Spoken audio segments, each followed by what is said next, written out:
అందరికీ praise లాడండి. 1 year Bible completion అనే పవిత్ర ప్రయాణంలో నాతో కలిసి వస్తున్న అందరికీ సుస్వాగతం. ఈరోజు మన ప్రయాణంలో 78వ రోజైన మార్చి 19వ తేదీ వాక్యాంశాలు. మొదటి సమూయేలు 18 నుంచి 20 అధ్యాయాలను ప్రార్థనాపూర్వకంగా మొదలు పెడదాం.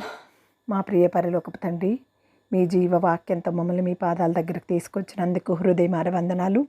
వినగలిగే చెవి, గ్రహించగలిగే హృదయాన్ని మీరు మాకు అనుగ్రహించండి. ఈ వాక్య భాగాలు వింటున్న ప్రతి ఒక్కరి హృదయంలోనూ మీ సమాధానాన్ని నింపమని యేసయ్య అతి పరిశుద్ధ నామమున అడిగి వేడుకుంటున్నాం తండ్రి, ఆమెన్. ఈ వాక్యాంశాలు నిజంగా మీ హృదయాన్ని కూడా స్పర్శించినట్లయితే కమెంట్ బాక్స్లో ఆమెన్ చెప్పడం మర్చిపోకండి. మొదటి సమూయేలు గ్రంథము 18వ అధ్యాయము. దావీదు సౌలుతో మాటలాడుట చాలించినప్పుడు యోనాతాను హృదయము దావీదు హృదయముతో కలిసిపోయెను. యోనాతాను దావీదును తనకు ప్రాణ స్నేహితునిగా భావించుకొని అతన్ని ప్రేమించెను. ఆ దినమున అతని తండ్రి ఇంటికి తిరిగి అతని వెళ్ళనీయక సౌలు అతనిని చేర్చుకొనెను. దావీదు తనకు ప్రాణ స్నేహితుడని భావించుకొని అతనిని ప్రేమించుచు యోనాతాను అతనితో నిబంధన చేసుకొనెను. మరియు యోనాతాను తన దుప్పటిని, తన కత్తిని, తన విల్లును, నడికట్టును తీసి దావీదునికిచ్చెను. దావీదు సౌలు తనను పంపిన చోట్లకెల్లా పోయి సుబుద్ధి కలిగి పని చేసుకుని వచ్చెను కనుక సౌలు యూదుల మీద అతనిని నియమించెను. జనులందరి దృష్టికిని, సౌలు సేవకుల దృష్టికిని దావీదు అనుకూలుడై ఉండెను. దావీదు ఫిలిష్తీయుని హతము చేసి తిరిగి వచ్చినప్పుడు స్త్రీలు ఇజ్రాయేలీల ఊళ్ళన్నింటిలో నుండి తంబురలతోనూ, సంభ్రమములతోనూ, వాద్యములతోనూ పాడుచు, నాట్యమాడుచు రాజైన సౌలును ఎదుర్కొనుటకై వచ్చిరి. ఆ స్త్రీలు గాన ప్రతిగానములు చేయుచు వాయించుచు సౌలు 1000 కొలదియు దావీదు 10,000 కొలదియు శత్రువులను హతము చేసిరనిరి. ఆ మాటలు సౌలునకు ఇంపుగా ఉండనందున అతడు బహు కోపము తెచ్చుకొని, వారు దావీదునకు 10,000 కొలది అనియు నాకు 1000 కొలది అనియు స్తుతులు పాడిరే, రాజ్యము తప్ప మరి ఏమి అతడు తీసుకొనగలడు అనుకొనెను. కాబట్టి నాట నుండి సౌలు దావీదు మీద విషపు చూపు నిలిపెను. మరునాడు దేవుని వద్ద నుండి దురాత్మ సౌలు మీదకి బలముగా వచ్చినందున అతడు ఇంటిలో ప్రవచించుచుండగా దావీదు మునుపటిలాగున వీణ చేత పట్టుకుని వాయించెను. ఒకప్పుడు సౌలు చేతిలో ఒక ఈటె ఉండగా దావీదును పొడిచి గోడకు బిగించుదుననుకొని సౌలు ఆ ఈటెను విసిరెను. అయితే అది తగలకుండా దావీదు 2 మారులు తప్పించుకొనెను. యెహోవా తనను విడిచి దావీదునకు తోడై ఉండుట చూచి సౌలు దావీదునకు భయపడెను. కాబట్టి సౌలు అతడు తన వద్ద నుండనీయక సహస్రాధిపతిగా చేసెను. అతడు జనులకు ముందు వచ్చుచూ పోవుచూ ఉండెను. మరియు దావీదు సమస్త విషయములలో సుబుద్ధి కలిగి ప్రవర్తింపగా యెహోవా అతనికి తోడుగా నుండెను. దావీదు మిగుల సుబుద్ధి గలవాడై ప్రవర్తించుట చూచి సౌలు మరి అధికముగా అతనికి భయపడెను. ఇజ్రాయేలు వారితోనూ యూదా వారితోనూ దావీదు జనులకు ముందు వచ్చుచూ పోవుచుండుట చేత వారు అతనిని ప్రేమింపగా సౌలు నా చెయ్యి వాని మీద పడకూడదు, ఫిలిష్తీయుల చెయ్యి వాని మీద పడునుగాక అనుకొని దావీదు నా పెద్ద కుమార్తె అయిన మేరబును నీకిత్తును, నీవు నా పట్ల యుద్ధశాలివై ఉండి యెహోవా యుద్ధములను జరిపింపవలెననెను. అందుకు దావీదు, రాజునకు అల్లుడగుటకు నేనెంతటి వాడను, నా స్థితి అయినను ఇశ్రాయేలీయులలో నా తండ్రి కుటుంబమైనను ఏపాటివని సౌలుతో అనెను. అయితే సౌలు కుమార్తె అయిన మేరబును దావీదునకు ఇయ్యవలసి ఉండగా సౌలు ఆమెను మహోలతీయుడైన అద్రీయేలుకిచ్చి పెండ్లి చేసెను. అయితే తన కుమార్తె అయిన మీకాలు దావీదు మీద ప్రేమ కలిగి ఉండగా సౌలు విని సంతోషించి ఆమె అతనికి ఉరిగా నుండినట్లు, ఫిలిష్తీయుల చెయ్యి అతని మీద నుండునట్లు నేనే ఆమెను అతనికి ఇత్తననుకొని, ఇప్పుడు నీవు మరి ఒకదాని చేత నాకు అల్లుడు వగదువని దావీదుతో చెప్పి తన సేవకులను పిలిపించి, మీరు దావీదుతో రహస్యముగా మాట్లాడి రాజు నీ యందు ఇష్టము కలిగి ఉన్నాడు, అతని సేవకులందరూ నీ ఎడల స్నేహముగానున్నారు. కాబట్టి నీవు రాజునకు అల్లుడువు కావాలనని చెప్పవలనని ఆజ్ఞ ఇచ్చెను. సౌలు సేవకులు ఆ మాటలను బట్టి దావీదుతో సంభాషింపగా, దావీదు, నేను దరిద్రుడనై ఎన్నికలేని వాడనై ఉండగా రాజునకు అల్లుడనగుటకు స్వల్ప విషయము అని మీకు తోచునా అని వారితో అనగా, సౌలు సేవకులు దావీదు పలికిన మాటలు అతనికి తెలియజేసిరి. అందుకు సౌలు ఫిలిష్తీయుల చేత దావీదును పడగొట్టవలనన్న తాత్పర్యము గలవాడై, రాజు ఓలిని కోరక రాజు శత్రువుల మీద పగ తీర్చుకొనవలెనని ఫిలిష్తీయుల 100 ముందోళ్లు కోరుచున్నాడని దావీదుతో చెప్పబడెను.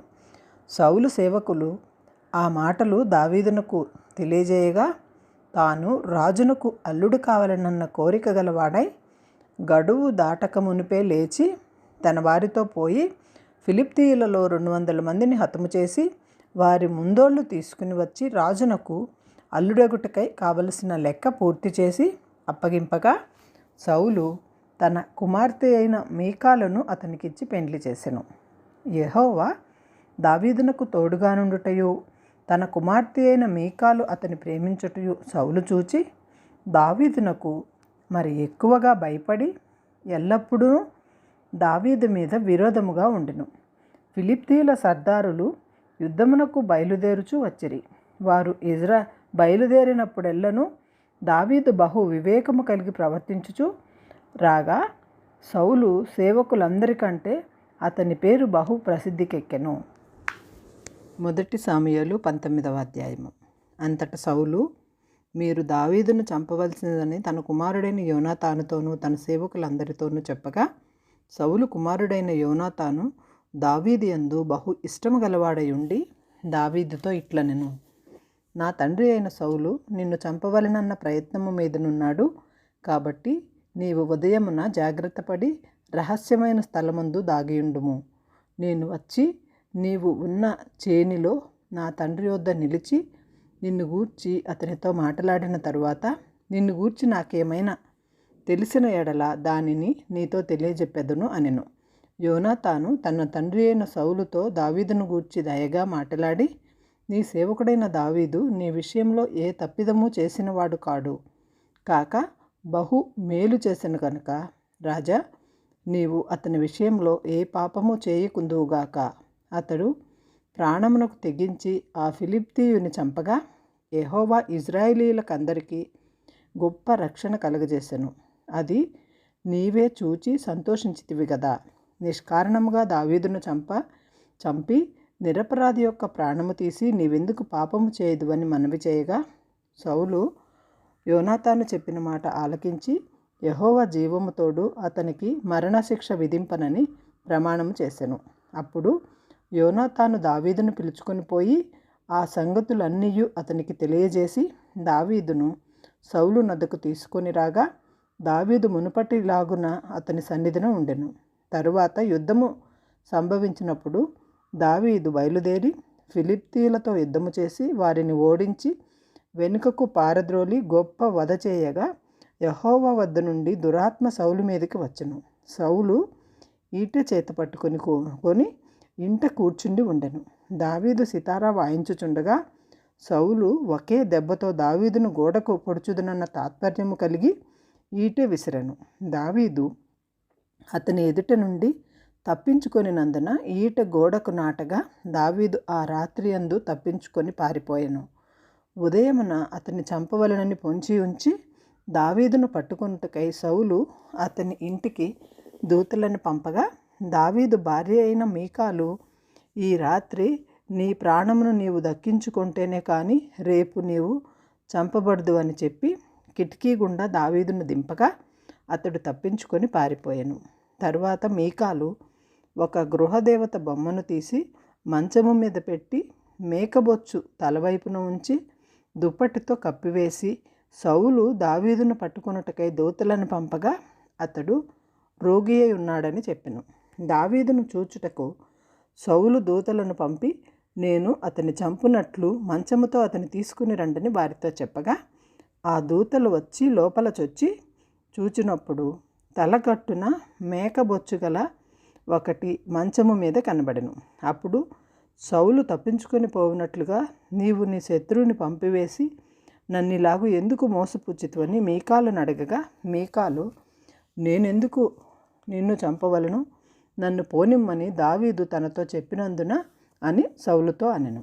అలాగున దావీదు తప్పించుకొని పారిపోయి రామాలోనున్న సమూయేలు వద్దకు వచ్చి సౌలు తనకు చేసినది అంతటిని అతనికి తెలియజేయగా, అతడును సమూయేలును బయలుదేరి నాయోతుకు వచ్చి అచ్చట కాపురముండిరి. దావీదు రామా దగ్గర నాయోతులో ఉన్నాడని సౌలునకు వర్తమానం రాగా, దావీదును పట్టుకొనుటకై సౌలు దూతలను పంపెను. వీరు వచ్చి ప్రవక్తలు సమాజముగా కూడుకొని ప్రకటించుటయు, సమూయేలు వారి మీద నాయకుడుగా నిలుచుటయు చూడగా, దేవుని ఆత్మ సౌలు పంపిన దూతల మీదకి వచ్చెను కనుక వారును ప్రకటింపనారంభించిరి. ఈ సంగతి సౌలునకు వినబడినప్పుడు అతడు వేరు దూతలను పంపెను గాని వారును అటువలే ప్రకటించుచుండిరి. సౌలు మూడవసారి దూతలను పంపెను గాని వారును ప్రకటించుచుండిరి. కడవటిసారి తానే రామాకు పోయి సేకు దగ్గరనున్న గొప్ప బావి వద్దకు వచ్చి సమూయేలును దావీదును ఎక్కడ ఉన్నారని అడుగగా, ఒకడు రామా దగ్గర నాయోతులో వారున్నారని చెప్పెను. అంతటా రామా దగ్గరనున్న నాయోతునకు రాగా, దేవుని ఆత్మ అతని మీదకి వచ్చెను గనుక అతడు ప్రయాణము చేయుచు రామా దగ్గరనున్న నాయోతునకు వచ్చి వరకు ప్రకటించుచుండెను. మరియు అతడు తన వస్త్రములను తీసివేసి ఆనాటి రాత్రింబవళ్ళు సమూయేలు ఎదుటనే ప్రకటించుచు పైబట్ట లేనివాడై పడి ఉండెను. అందువలన సౌలును ప్రవక్తలలోనున్నాడా అను సామెత పుట్టెను. మొదటి సమూయేలు గ్రంథము 20వ అధ్యాయము. పిమ్మట దావీదు రామాలోని నాయోతు నుండి పారిపోయి యోనాతాను వద్దకు వచ్చి, నేను ఏమి చేసి తిని, నేను చేసిన దోషమేమి, నా ప్రాణము తీయ వెదుకున్నట్లు నీ తండ్రి దృష్టికి నేను చేసిన పాపమేమని అడుగగా, యోనాతాను, ఆ మాట నీవెన్నటికీ అనవద్దు, నీవు చావవు. నాకు తెలియకుండా నా తండ్రి చిన్న కార్యమే గాని పెద్ద కార్యమే గాని చేయడు. నా తండ్రి ఇదెందుకు నాకు మరుగు చేయననగా, దావీదు, నేను నీ దృష్టికి అనుకూలుడనని సంగతి నీ తండ్రి రూఢిగా తెలుసుకొని యోనాతానుకును చింత కలుగుకుండుటకై ఇది అతనికి తెలుపననుకొనుచున్నాడు. అయితే యెహోవా జీవముతోడు నీ జీవముతోడు నిజముగా నాకును మరణమునకును అడుగు మాత్రమున్నదని ప్రమాణము చేయగా, యోనాతాను, నీకేము తోచునో దానినే నేను నీ ఎడల జరుపుదుననెను.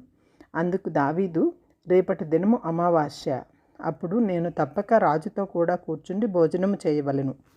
అయితే ఎల్లుండి సాయంత్రము వరకు చేనిలో దాగుటకు నాకు సెలవిమ్ము.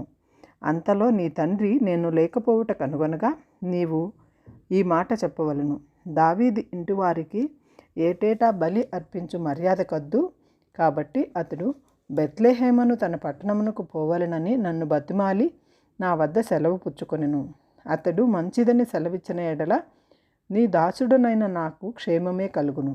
అయితే బహుగా కోపించిన ఎడల అతడు నాకు కీడు చేయ తాత్పర్యము గలవాడై ఉన్నాడని నీవు తెలుసుకొని నీ దాసుడనైన నాకు ఒక ఉపకారము చేయవలెను. ఏమనగా, యెహోవా పేరుట నీతో నిబంధన చేయుటకై నీవు నీ దాసుడనైన నన్ను రప్పించితివి. నా యందు దోషమేమైనా ఉండిన ఎడల నీ తండ్రి యొద్దకు నన్నెందుకు తోడుకొని పోదువు? నీవే నన్ను చంపుమని యోనాతాను వద్ద మనవి చేయగా, యోనాతాను, ఆ మాట ఎన్నటికీ అనరాదు. నా తండ్రి నీకు కీడు చేయని ఉద్దేశం కలుగు ఉన్నాడని నాకు నిశ్చయమైతే నీతో తెలియజెప్పుదును కదా అని అనగా, దావీదు, నీ తండ్రి నన్ను గూర్చి నీతో కఠినముగా మాట్లాడిన ఎడల దాన్ని నాకు తెలియజేయ వారెవరని యోనాతాను అడిగెను.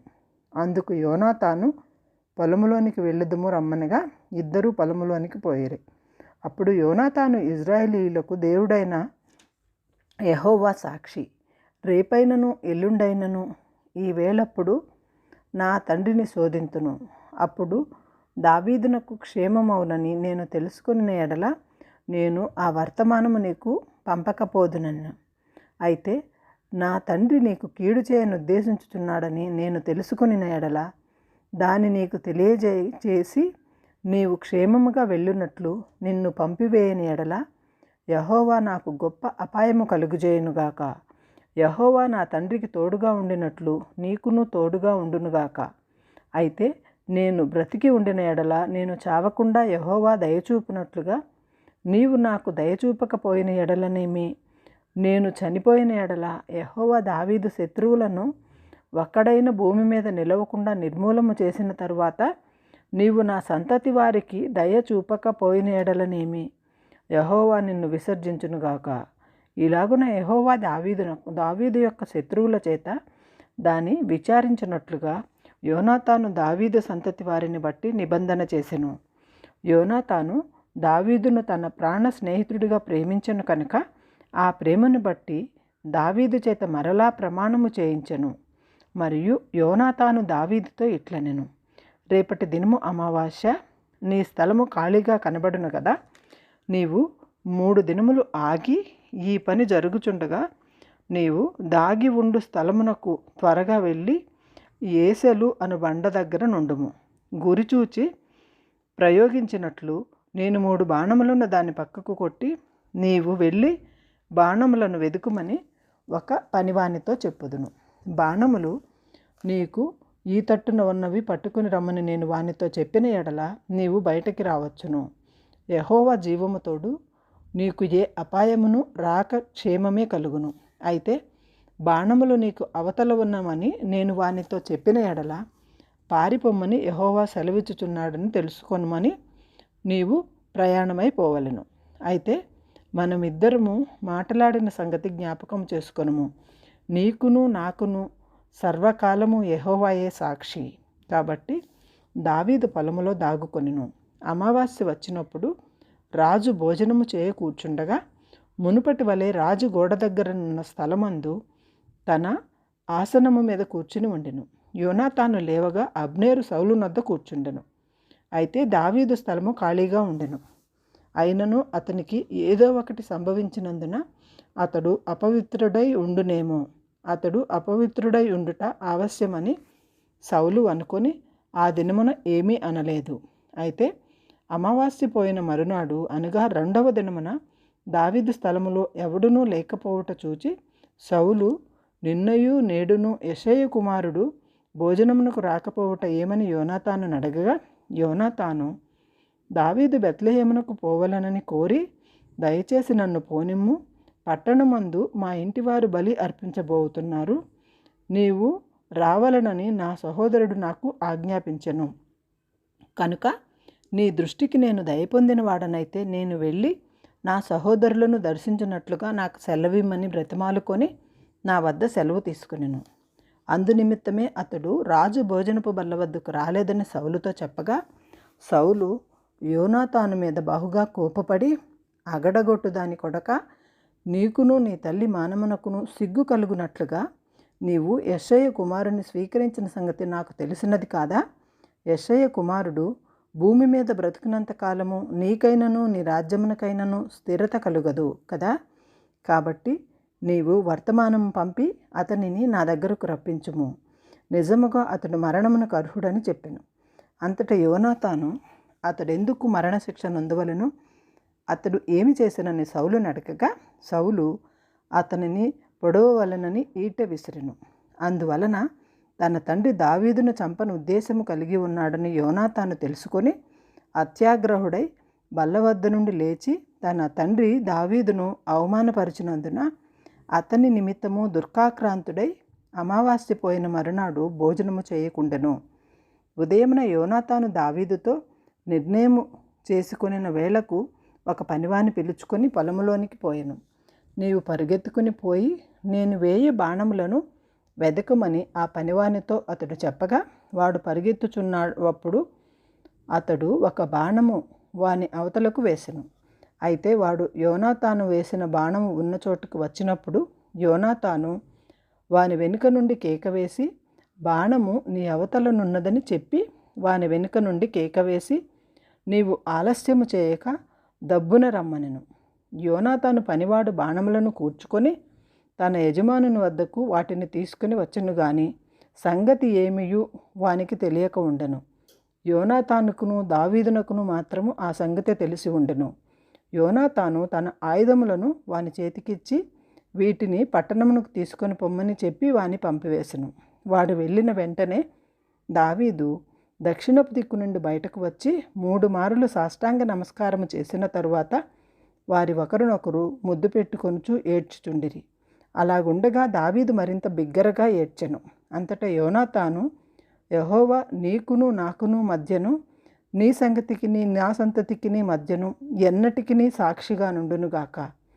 మనమిద్దరము యెహోవా నామమును బట్టి ప్రమాణము చేసుకుని ఉన్నాము గనుక మనస్సులో నెమ్మది కలిగి పొమ్మని దావీదుతో చెప్పగా దావీదు లేచి వెళ్ళిపోయెను. యోనాతానును పట్టణమునకు తిరిగి వచ్చెను.